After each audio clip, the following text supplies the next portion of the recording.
மக்களவைத் தேர்தலுடன் அருணாச்சல பிரதேசம் மற்றும் சிக்கிம் மாநிலங்களின் சட்டப்பேரவைகளுக்கும் தேர்தல் நடைபெறுகிறது. அருணாச்சல பிரதேசத்தை பொறுத்தவரை அருணாச்சல மேற்கு மற்றும் அருணாச்சல கிழக்கு ஆகிய 2 மக்களவைத் தொகுதிகள் உள்ளன.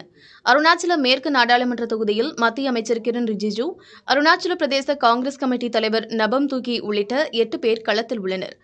அருணாச்சல கிழக்கு நாடாளுமன்ற தொகுதியின் தற்போதைய எம்பி தபீர் காவ் மற்றும் ஏபிசிசி துணைத் தலைவர் போசராம் சிராம் உள்ளிட்ட மொத்தம் 6 வேட்பாளர்கள் போட்டியிடுகின்றனர். 2019 மக்களவைத் தேர்தலில் அருணாச்சல பிரதேசத்தின் 2 இடங்களிலும் பாஜக வெற்றி பெற்றது. 60 உறுப்பினர் இடங்களை கொண்ட அருணாச்சல பிரதேச சட்டப்பேரவையில் 10 தொகுதிகளில் பாஜக வேட்பாளர்கள் போட்டியின்றி தேர்வாகியுள்ளனர். எஞ்சிய இடங்களுக்கு வாக்குப்பதிவு நடைபெறவுள்ளது. அமைதியான முறையில் வாக்குப்பதிவை நடத்த விரிவான பாதுகாப்பு ஏற்பாடுகள் செய்யப்பட்டுள்ளன. சிக்கிம் மாநிலத்தை பொறுத்தவரை ஒரே ஒரு மக்களவைத் தொகுதிக்கு 14 பேர் போட்டியிடுகிறார்கள். தற்போதைய எம்பி இந்திரா ஹாங் சுபா, முன்னாள் எம்பி பி.டி. ராய், பாஜகவின் டி.சி. நேபால் மற்றும் காங்கிரசின் கோபால் சேத்ரி ஆகியோர் முக்கிய வேட்பாளர்களாக களத்தில் உள்ளனர்.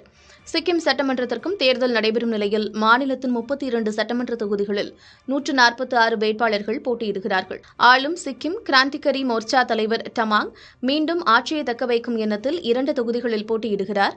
இவர் 6 முறை தொடர்ந்து எம்எல்ஏவாக தேர்வாகிய நிலையில் 7வது முறையும் வெற்றி பெறும் முனைப்பில் இருக்கிறார். சிக்கிம் ஜனநாயக முன்னணி தலைவர் பவன்குமார் சாம்லிங் 9வது முறையாக எம்எல்ஏவாகும் வகையில் போட்டியிடுகிறார்.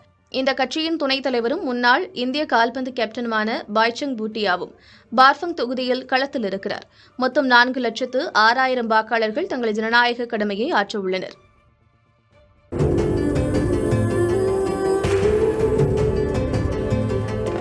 வெண்மையின் அடையாளம் உலாமா லுங்கீஸ், வெஸ்ட்ஸ் அண்ட் பிரீஃப்ஸ்.